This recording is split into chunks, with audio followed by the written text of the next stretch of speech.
வாழ்க்கை என்பது முழு வாழ்க்கையும் அல்லாஹுடைய சிந்தனை, அல்லாஹுடைய நினைவோடு இருக்க வேண்டும். அல்லாஹு தஆலா தொழுகையை பற்றி அல்லாஹ் சொல்கிறான், அகிமிஸ் ஸலாத லிதிக்ரி. நீங்க எதற்காக தொழுகிறீர்கள், ஏன் தொழ வேண்டும் என்று சொன்னால் என்னுடைய ஞாபகத்திற்காக. நாம் தொழுகை எதற்காக தொழுகிறோம்? அல்லாஹ்வை ஞாபகப்படுத்துவதற்காக. அந்த தொழுகையில் இறை சிந்தனை, இறை நினைவு இல்லை என்று சொன்னால் அவர் அந்த தொழுகையின் மூலமாகவே அவருக்கு நாசம் உண்டாகட்டும் என்று அல்லாஹ் சொல்கிறான். ஃபவைலுல் லில் முஸல்லீன் அல்லதீன ஹும் அன் ஸலாத்திஹிம் சாஹூன்.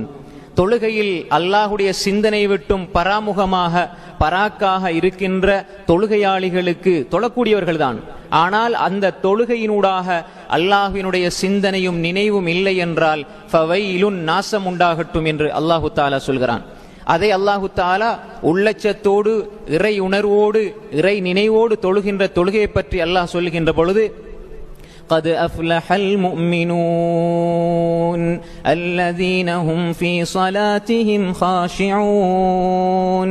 قد أفلح المؤمنون. மூமின்கள் வெற்றி பெற்று விட்டார்கள். அவர்கள் அவர்களுடைய தொழுகையில் பயபக்தியோடு, உள்ளச்சத்தோடு, இறை நினைவோடு, இறை சிந்தனையோடு அவர்கள் தொழுகிறார்கள். அவர்கள் வெற்றி பெற்று விட்டார்கள் என்று அல்லாஹு தஆலா சொல்லி அவர்களுக்கு ஒரு சான்றிதழை வழங்குகிறான். உலாயிக ஹுமுல் வாரிசூன் الذين يرثون الفردوس هم فيها خالدون. அவர்கள் ஃபிர்தௌஸ் என்ற சொர்க்கத்திற்கு சொந்தக்காரர்கள் என்று அல்லாஹு தஆலா சொல்கிறான்.